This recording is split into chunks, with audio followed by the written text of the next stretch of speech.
Welcome to Stickbaggers YouTube channel. I'm Steve, and today we got a pretty exciting day. I've been waiting a long time to get this installed, guys, and we're going to get it on camera for you. We're going to be installing the Native Baggers 180 Rush Pitbull front tire kit. Yep, the 180 fat tire is going on the whiskey project back here. So to address some of the questions that I've already got, we've been kicking around the fat tire idea. Keep getting the question as to why I wanted to go with the fat tire versus like a 21 or a 23 on the whiskey project. Now, I saw this fat tire kit originally at one of the Baddest Bagger shows a few years ago, and it was actually on a Road Glide. When I saw the Road Glide with the fat tire kit on it, I knew right then if I ever did a Road Glide, it would get a fat tire kit. I've heard nothing but great things about the fat tire kit. I've talked to several people that install them. They said the bike handles like a dream, so that's what we're gonna do. That's the goal. At the end of the day, we wanna be able to enjoy our ride. We want it to look good, but we wanna be able to enjoy our ride also. And that's the reason why we went with Native on the fat tire kit too. Original makers of the 180. They've been around for a long time, guys. I called up there. They were very knowledgeable about their parts, guys, and I've been in a few forums kicking it around. I've heard nothing but great things about the company and the quality of their parts. So it's one of those kind of things that you do get what you pay for. So when I got the kit in, I wasn't wrong. Everything back here laid out on the lift, minus the fender and the tire that are over there. But everything that I got has been superb quality. I can't wait to get this stuff installed. Now, this is going to be kind of a lengthy one, guys, so we're going to go ahead and get the camera over here and we're going to get this started. So the very first thing we want to do is get these stock fender out of the way. You got a bolt here, same thing on the other side.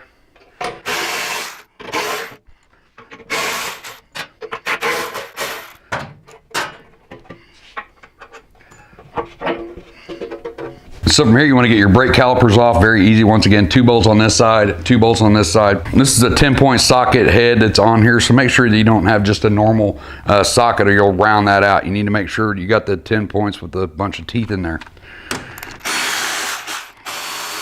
Once those are out, I'm going to get them covered up. I use these little Crown Royal bags, or you can use any kind of small towel and wrap it around it.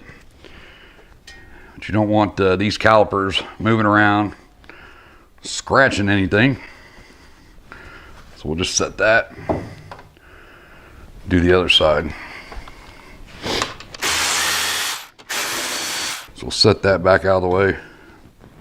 So if you're doing this on a motorcycle jack or even on a table with a jack like we have, you want to just jack the bike up slightly to take a little bit of pressure off this axle. Once we pull this nut right here, we've got a pinch bolt on this left side, remove that.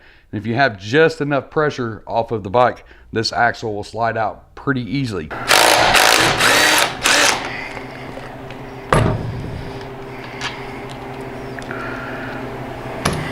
Now you see I got just enough pressure off that.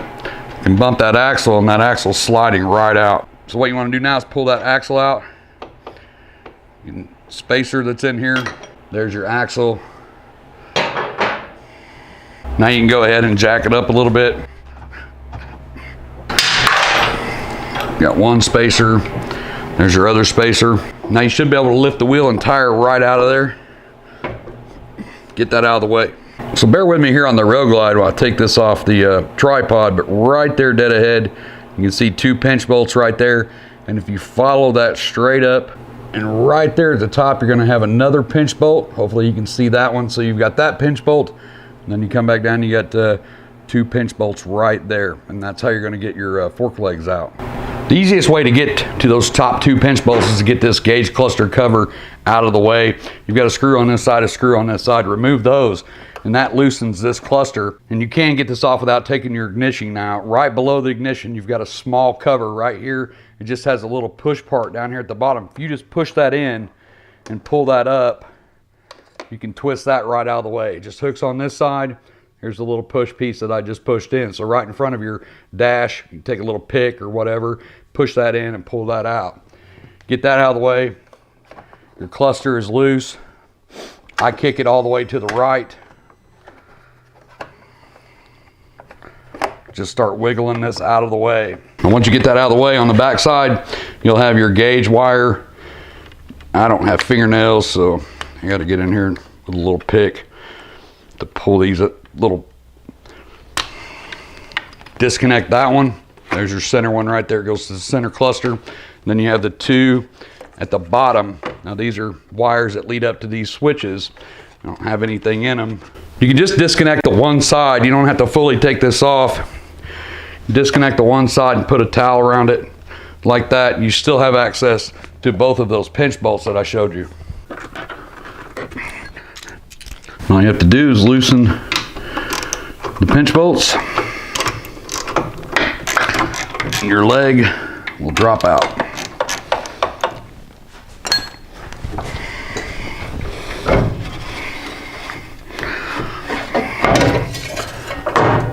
Just like that. We have one fork leg out. Just repeat the process on the other side and get the other one out. Once you get the forks out, it's very easy to change the fork sliders. This is the one that came from Native, and of course this is the stock one. Changed one out real quick just so you can see.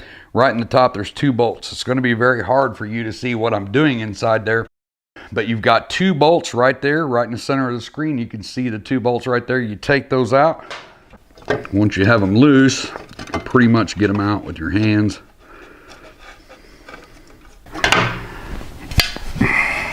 Now you can clearly see the difference in the 2. There's the inside and there's the inside. Of course, it's going to be notched out for your big fender that you're putting on. This is the stock tin can from Harley, and this is the one from Native. So basically these just go back on the same way you took them off. You put it up in there, put your bolt in there, get it lined up.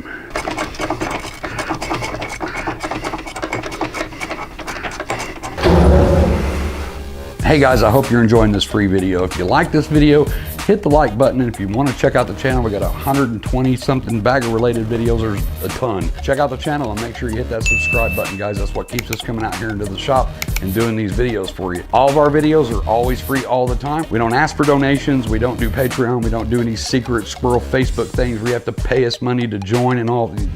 Everything is free all the time on this channel. So make sure you check us out. Find us over on Instagram, find us over on Facebook. If you want to get a hold of some bagger swag, that's where you can find it over on Facebook. We do a pre-order about 5-6 times a year.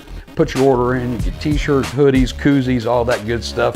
But find us over there. But I'm gonna let you guys get back to the video. I just wanted to stop a second and let you guys know that I appreciate the hell out of every one of you guys.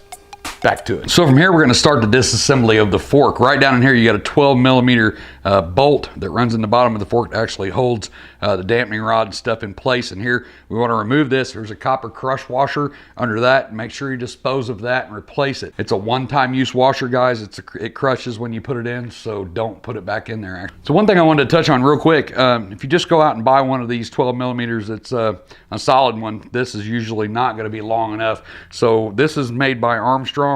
And this one has a set screw on the side of it, so I can actually remove this and extend it out a little bit farther so it'll reach. Now I can get in there and get to it, but if you buy just one that's solid, it's not going to reach. So from here, we just want to remove this bottom bolt. Now that actually reached it, so that's how we do that. You flip this over, the fluid's going to come out with that bolt. Just make sure you have a pan, get your bolt out.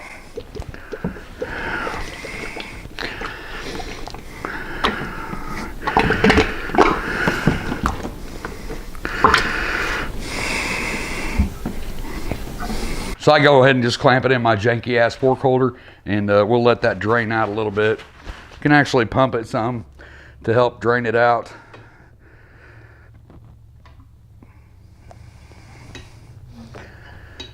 So after that, we're going to switch over to a 3/4 inch, and this is under pressure, guys. So when this goes, when this comes off, it's gonna spring up. So you kind of want to hold it down. I like to set it on the floor and just kind of get some of my body weight on it, and just go slow with it. I put a towel on there too, to start backing it out.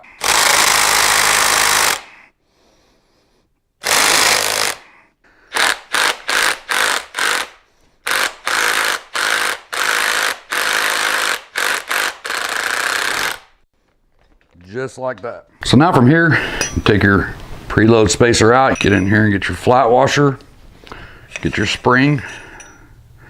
And since we're doing the progressive 1-inch lowering, we're not going to need this spring anymore, so you can just set that off to the side. So right on top of your rubber gasket in here, you've got a retaining clip. You can just take a little flathead screwdriver and get underneath one of the little grooves there and pop that up.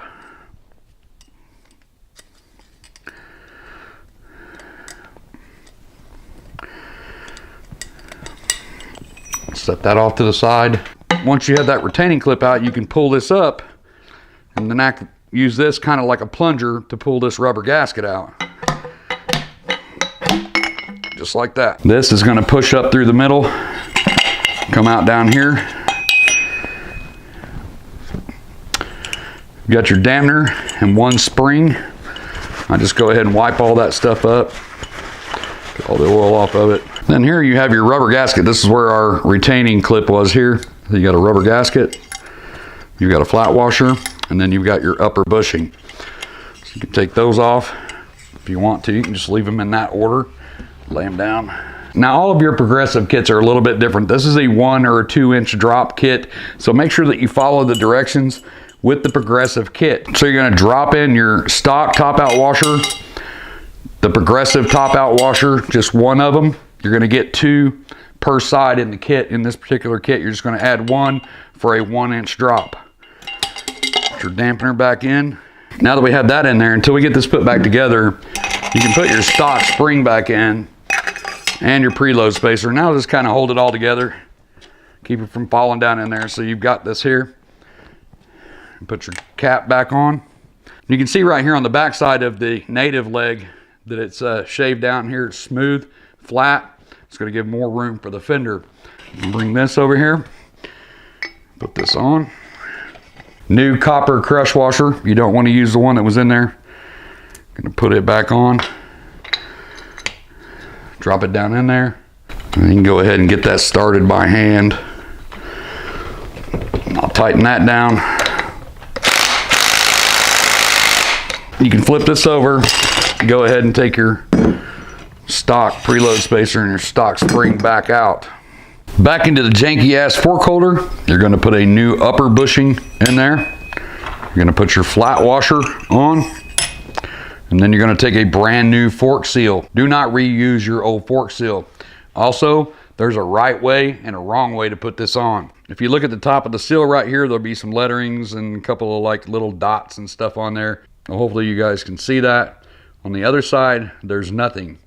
So the little dots and the lettering, that goes up. If you put it this way, every time you hit a bump, you're going to shoot fluid out. So make sure that the lettering and the little dots go up. Now you're going to take a fork seal tool or whatever you guys use, PVC pipe, I've seen it all. You guys use whatever you need to do, but you need to get this seal set down in there so you can get our snap ring back on.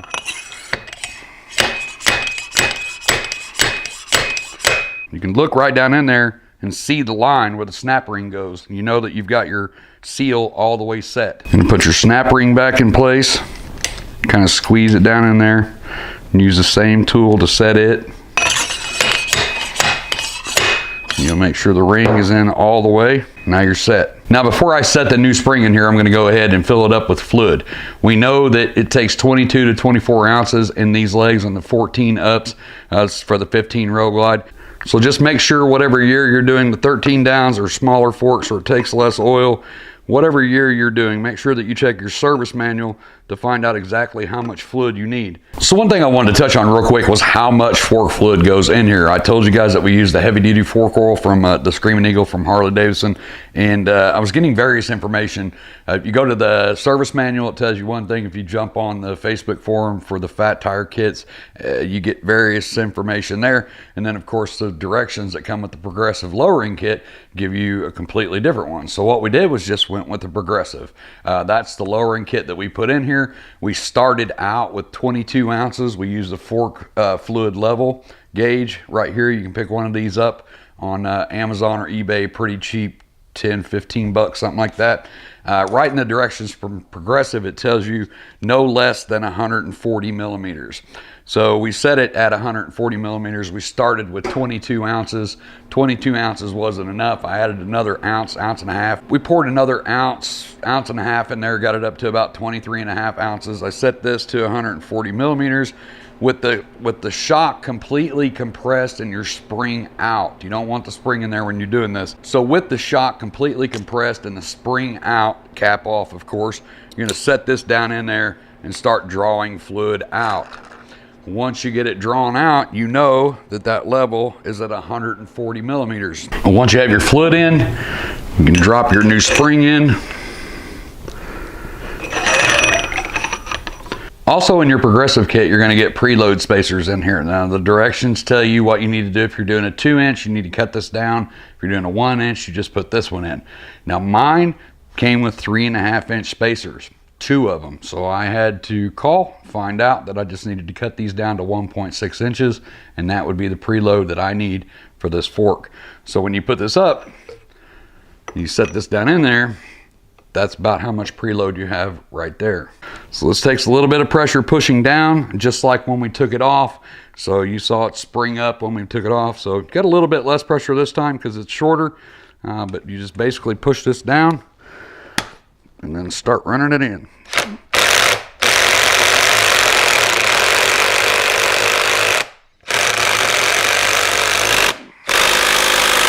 For you torque spec guys, this top bolt here is 22 to 59 pounds. You flip it over and remember the bolt we put in the bottom with the crush washer. That one is 11 to 18 foot-pounds. So setting the fork legs back in, once again, it's going to be hard for you to see what I'm doing in there, but basically I'm going to slide the fork leg back in. And per the Harley-Davidson service manual, visually inspecting putting this back in. Of course, there are measurements in there if you want to measure it and make it perfect and all that, but to visually place it back in, you've got a tapered area right here at the top. You can see a clear line right here that goes to the top, and that's tapered. Once you slide the fork back in, you can look at the top up here, and you want to place that halfway through the taper. It's a very small taper, so you just put it right to the line and then pull it back down just slightly till you're about halfway through that taper. Reach up in there and lock down one of the pinch bolts. The pinch bolts are set to 14 to 18 foot-pounds. So you just want to slide one side in, get it locked in, do the other side, get it locked in.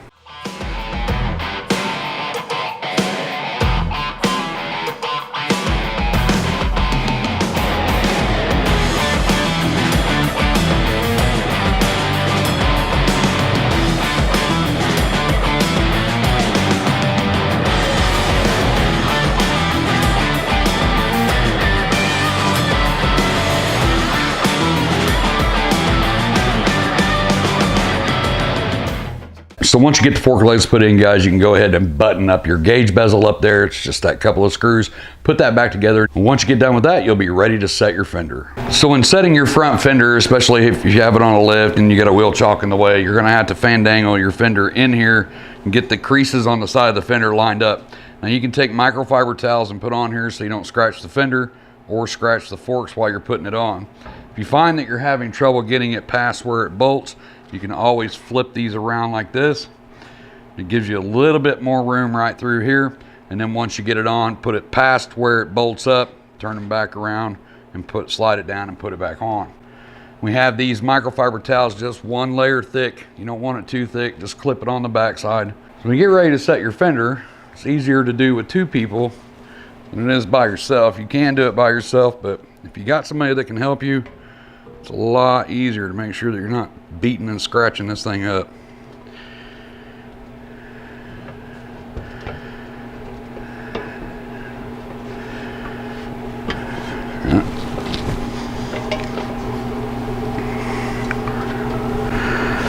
Once you get it into place, set one of your bolts.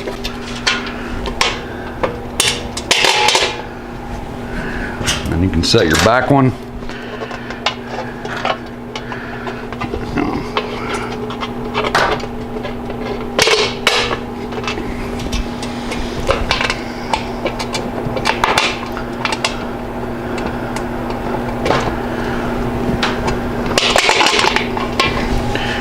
And once you get that done, you can pull your microfiber towels out and you don't have a scratched fork or a scratched fender. From here, you can just go ahead and get your nuts on, torque it down, and get ready to set your wheel. So before I mount the wheel and tire, I do have the flush axle from Native as well. So if you've never installed one of these before, basically it's just gonna slide through on this side. This is gonna be inside the fork. And on this side, you've got a cap that goes on here. And this has to be pressed and pulled in there. So if you look at the inside of this cap, you can see these grooves. These grooves are actually gonna press down in that hole. Once they're pressed in there, this will stay. So when you're tightening on the other side, this just acts like a big nut. So what I'd like to do first is go ahead, put a little bit of lube on that. You can use WD-40 whatever you want to use. It's good, little Lucas red and tacky. Just put a little film of it in there, just kind of help it out. So when you slide the cap in here, you're just going to slide it up to the teeth, and then you're going to use the bolt and nut and washer method to actually pull that through. Those teeth are going to start actually etching into the inside of the forks. So that being said, this is where you're going to earn your money. This whole install is pretty easy, but if you're doing a flush axle, this part here is going to take a little bit of time. So basically you want to set it up like this. You've got your bolt, you want to slide your nut down, put your washer on, you're going to put that through the inside. Now once that's through the inside and actually screwed into the cap, you're going to put a wrench on this end and a wrench on this end. You want to keep the bolt from spinning while you actually turn this nut. And as you turn this nut, it's going to pull this bolt, which is eventually going to pull that through. But when you're doing this, just remember it's small turns, and each turn you're going to have to put a little stank on it. So once you get it sucked all the way in tight, you're good, and then we can proceed with the wheel install. All right guys, so I got my rotors swapped over on the new wheel, and for all you torque spec guys, I'm going to run through all the torque specs on the front of this as you're putting it back together. So I'll give you the torque specs now.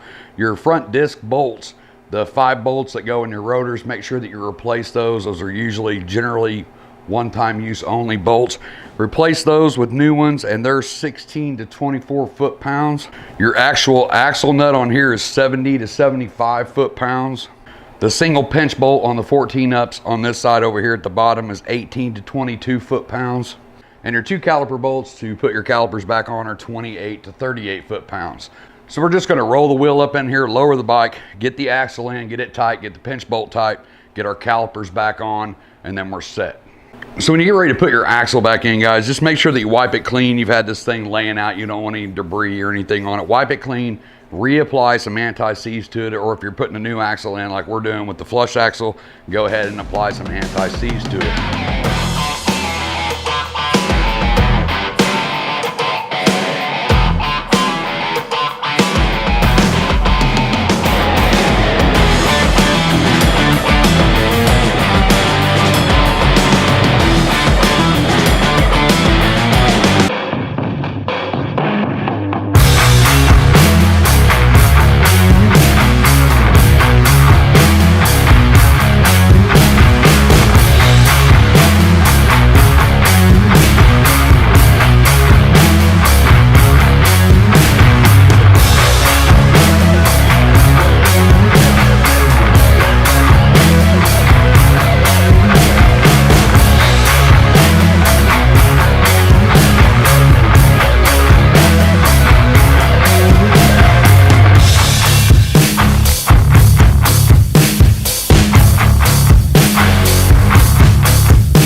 So that's pretty much it on the install, guys. Hopefully that showed you what it looked like after we got it installed. If you're kicking around the idea of doing a fat tire kit, hopefully this video also showed you that it's really not that bad. It doesn't take a whole lot of special tools or anything. Now, some of you guys may be doing air ride, or like I did with the 1-inch drop in the front. Follow the directions that came with that product when you're reassembling your forks. If you're not doing any drop or air or anything like that, then just put your forks back together the way that you took them apart. I guess if anybody asked me what the hardest part about this whole job was, and it's not really hard, it's just remembering how stuff goes back together on the forks. When you take all that stuff apart, if you have to, take pictures. You know how it goes back together. And remember too, you guys can pick up a PDF service manual for pretty cheap. And there's even some places online where you can get free ones. But once you get that service manual, inside that, you'll see pictures like this. This is going to show you exactly how that fork goes together. So just remember, picking up a service manual will be a good thing for you. But guys, you know the deal. If you have any questions on this particular install, comment section down below. If I can't help you, at least I can get you going in the right direction where you can get the help that you need. Make sure to check out the rest of the channel too. 120, 130 bagger related videos on our channel now. If you want to keep seeing new videos, make sure you hit that subscribe button. That's what keeps us going and keeps this channel going and us out here putting on parts for you. Always free videos all the time. I'm going to get out of here and get my butt back to work. And until the next video, as always, be safe, keep your knees in the breathe. Thanks for checking out the YouTube video, guys. If you like what you see, make sure you hit the subscribe button over here. Over 100 bagger related videos on our YouTube channel. But to get you started, maybe you can check out this one or this one. Just one of them. Not really going to say anything else. Just click the button, man. It'll just